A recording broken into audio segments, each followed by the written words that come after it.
There have been non-stop comparisons between who the greatest player in NBA history is. Because LeBron James has been continuing to dominate the league and is still regarded as the best player today, even in his 15th season, as LeBron continues to play at a high level, it will only be a matter of time that James will surpass Michael Jordan in nearly every statistical category. However, that doesn't mean that he will surpass Michael as the greatest basketball player ever. How's it going, guys? My name is Wilson. As one of the most talked about topics in all of sports over the last recent years, the LeBron James versus Michael Jordan comparison will never stop and will continuously get brought up as LeBron reaches closer for more milestones and accomplishments. However, LeBron James will never be better than Michael Jordan. Here are 5 reasons why. Reason number 1. Michael Jordan is undefeated, going 6 for 6 in the NBA Finals, while LeBron already lost 5 of them, and likely a few more. Every time Jordan played in big moments, he was an assassin, and there was absolutely no stopping him.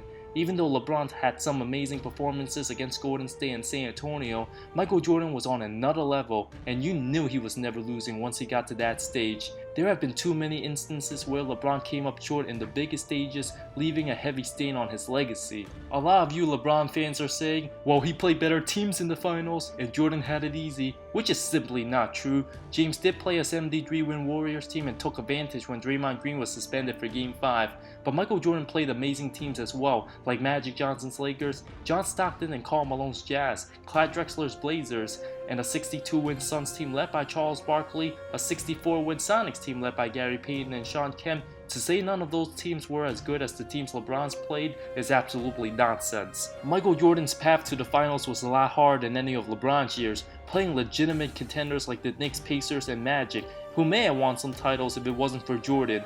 While LeBron, on the other hand, besides the Celtics, while their big three was aging, was playing teams in the conference finals like the Hawks, Raptors, and Pacers, who would have had no chance to compete in the finals against any of the Western Conference opponents. I'm not taking anything away from LeBron's greatness, leading his teams to 7 consecutive trips to the finals, but if LeBron was competing in the Western Conference with the talent level of the teams he's been on, he probably would have only made the finals 2 or 3 times. One can argue that LeBron should have won more titles, especially the one in 2011, which I'll get to very shortly. But also, if it wasn't for Ray Allen or Draymond getting suspended, LeBron James could have easily ended up with only 1 title right now, and we wouldn't even be having a discussion on who's the GOAT. Michael Jordan was never close to losing in the finals, and of the top 15 players in NBA history, Jordan is the only one that remains perfect in the final stages. Reason number 2, Michael Jordan devastated franchises that never recovered, unlike any other.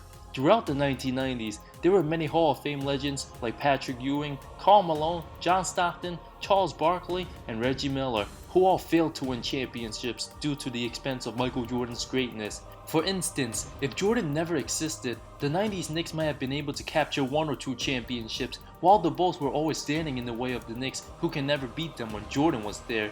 Knicks fans were ecstatic about the team's chances in winning a title, and all came up short to Jordan's Bulls from 91 to 93 and 96 in the semis and conference finals. The Knicks have been awful throughout the 2000s, and for most of this decade, while die-hard Knicks fans still despise Michael Jordan to this day and have yet to see their glory days over 20 plus years. As for the Phoenix Suns, they were coming off the best record in 93, with Charles Barkley winning the MVP, robbing Michael Jordan. In the finals, Michael Jordan torched them, averaging an astonishing 41 points in that series and breaking the hearts of every Suns fans, while Phoenix haven't gotten back to the NBA Finals 25 years later and will likely be much longer. Similar with the Jazz, Stockton and Malone is arguably the best duo in NBA history that never won a title, winning 64 and 62 games respectively in 97 and 98. Jordan started that series with a closeout game-winning buzzer beater to win Game 1, and of course in 98, Jordan ripped the hearts of every Jazz fans, closing out Game 6 in dramatic fashion, sealing his legacy as the most clutch finisher in NBA history. Jazz fans still probably get nightmares about that shot almost 3 decades later. As great as LeBron is, he will never break any franchise's heart the way Jordan did. He's beaten Paul George's Pacers 4 times, but none of those Indiana teams between 2012 and 2014 stood a chance against OKC or San Antonio. The Boston Celtics already won a title in 2008 before LeBron went to Miami and knocked them off twice. LeBron's beaten the young Thunder team with Durant, Westbrook, and Harden, who were 23, 22, and 21 years old at the time, ousted the Spurs in 7, thanks to Chris Bosh's rebound and Ray Allen's heroics, but San Antonio slaughtered them the following year, outscoring LeBron's Heat by a combined 70 points in the 2014 finals, and Golden State won 2 of the last 3 titles and will likely beat LeBron again in the 2018 NBA Finals. Reason number 3. LeBron doesn't have Jordan's killer instinct. When it came to crunch time, Michael Jordan always delivered. Jordan was born with that clutch gene back from his college days, nailing the go-ahead game-winning shot to win the 1982 NCAA championship.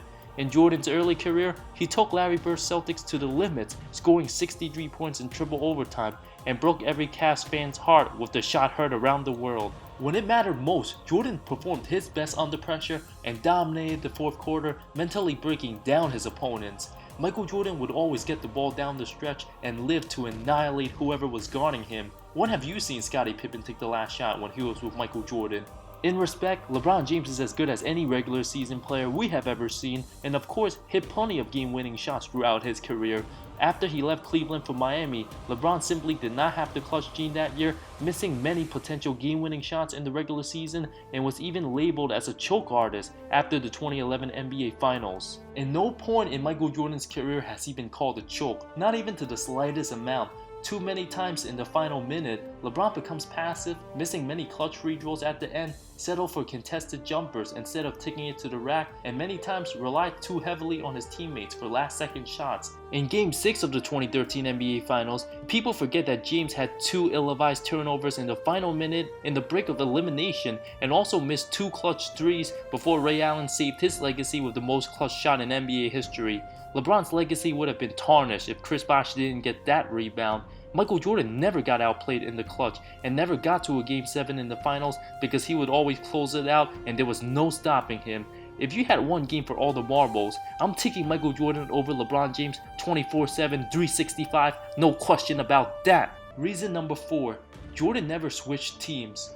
One thing that will leave a black mark in LeBron's legacy was the decision back in July of 2010. Although he could have handled the situation a little better, there was never any point in time that Michael Jordan wanted to switch teams. Even though MJ was beaten by the Bad Boy Pistons 3 consecutive times, he got better every year and had revenge sweeping them in '91. While LeBron with the Cavs didn't have a star like Scottie Pippen, he won 66 and 61 games in his last 2 seasons before going to Miami and teaming up with superstar Dwayne Wade, already a proven champion at the time, and one of the best power forwards in Chris Bosh. Michael Jordan stayed with the team that drafted him, and building off the talent he had while he helped develop Scottie Pippen as the star player he became, was the only other All-Star during the 6 title runs with a bunch of solid role players. And there have been many talks LeBron might leave Cleveland again and go to Houston to chase rings, teaming up with other superstars.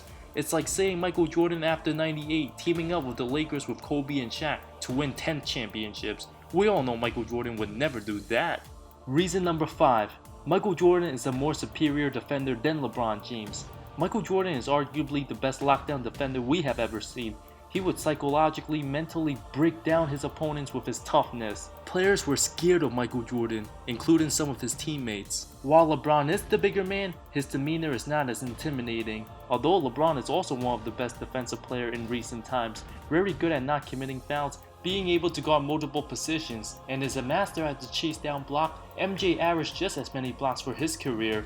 Michael Jordan made all defensive first team 9 times compared to James's 5, led the league in steals 3 times while winning Defensive Player of the Year in 1988, in an era where there were more superior defenders and dynamic big men. LeBron James was also outscored by the opposing team's best perimeter player 4 different times in his 8 finals appearances, being outscored by Tony Parker in the 2007 finals, Jason Terry in 2011, who came off the bench. Jordan never got outscored by any bench player at any point in his finals games, and Kevin Durant twice in 2012 and 2017. LeBron James' career is not over, so we can't fully judge how the next few years will play out until everything is said and done. Whether he stays with Cleveland or play elsewhere, his main focus is to win as many titles as he can.